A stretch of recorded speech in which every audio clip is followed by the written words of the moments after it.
Já havia uma mobilização de parlamentares que derrubariam ou que pretendiam derrubar o veto à desoneração da folha de pagamento. Já falavam isso antes mesmo de o veto se confirmar, o que aconteceu ontem, o presidente Lula vetando, portanto, a desoneração da folha de pagamento. Houve uma reação imediata, seja de setores importantes da nossa economia, aliás, os setores que mais empregam atualmente no Brasil, seja por parte dos parlamentares, que vão levar isso adiante certamente, na tentativa, dedicados a derrubarem esse veto nos próximos dias, né, Orengo? Bom dia.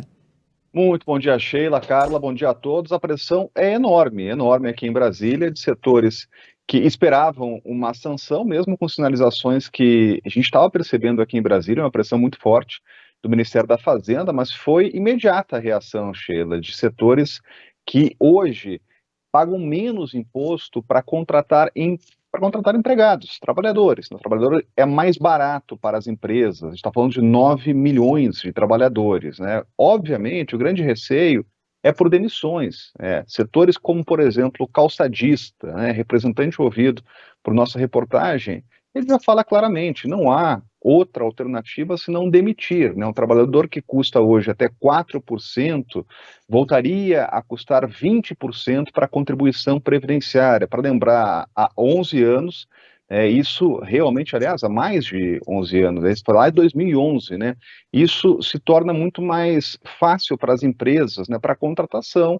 Empresas que antes pagavam contribuição previdenciária de 20%, hoje pagam de 1 a 4,5% da receita bruta, então o trabalhador na ponta fica muito mais barato, né? Se o governo realmente mantém o fim da desoneração, se o Congresso não derruba, a reação, aí, o impacto, ele é muito significativo. Agora, Sheila, a gente já vê uma mobilização enorme aqui no Congresso Nacional. Ontem mesmo, parlamentares estão à frente dessa discussão, como o autor da proposta Efraim Filho, o relator também lá no Senado Federal, Ângelo Coronel, já se mobilizavam para pressionar para agora votar esse veto no Congresso Nacional. Se a gente for para a matemática, no Senado foi uma votação simbólica. Isso mostra como há aderência, adesão a essa matéria. Na Câmara, foram 430 votos favoráveis e apenas 17 contrários.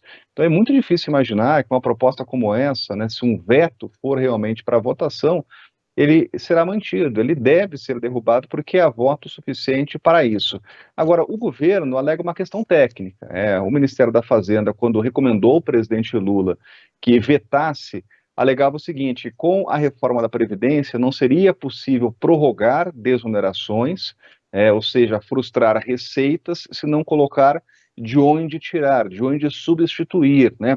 Agora, já há entendimentos, primeiro, da equipe técnica da Câmara e do Senado, de que programas que já existiam antes da reforma da Previdência podem sim ser prorrogados, e há decisões, inclusive do Supremo Tribunal Federal, nesse sentido. Há uma decisão do ministro aposentado, Ricardo Lewandowski, já precisou decidir sobre o assunto e decidiu favoravelmente a prorrogação de benefícios fiscais, como a desoneração, né? Então, há entendimentos técnicos que caminham aí para a manutenção dessa política. Agora, Sheila, é uma questão prática. O Congresso Nacional tem poucas semanas até o fim do ano e há uma pressão enorme para o presidente do Congresso, Rodrigo Pacheco, pautar agora esse veto, e com o agendamento dessa sessão, não há dúvida aqui no Congresso de que é um veto que precisa ser derrubado.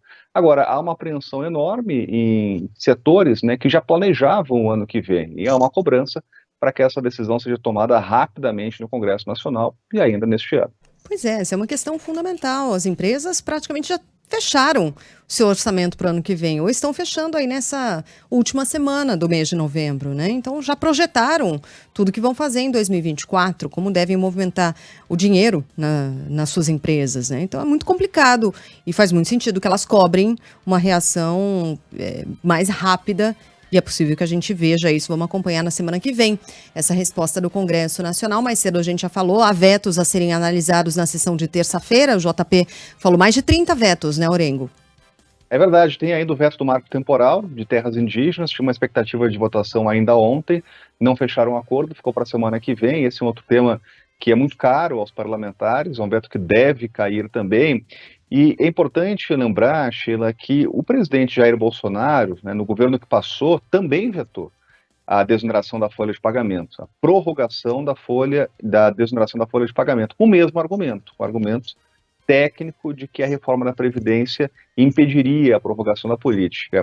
O que aconteceu? A derrubada do veto. O Congresso Nacional tem autonomia e se manifestou com autoridade, derrubou o veto. Né? Então, há uma mobilização muito forte aqui em Brasília para fazer o mesmo, para buscar o mesmo caminho, assim como no governo anterior que vetou também, o Congresso Nacional se manifestar e derrubar esse veto. Muito possivelmente será esse o caminho. Valeu, Orengo. Bom fim de semana. Até mais. Bom fim de semana. Até mais.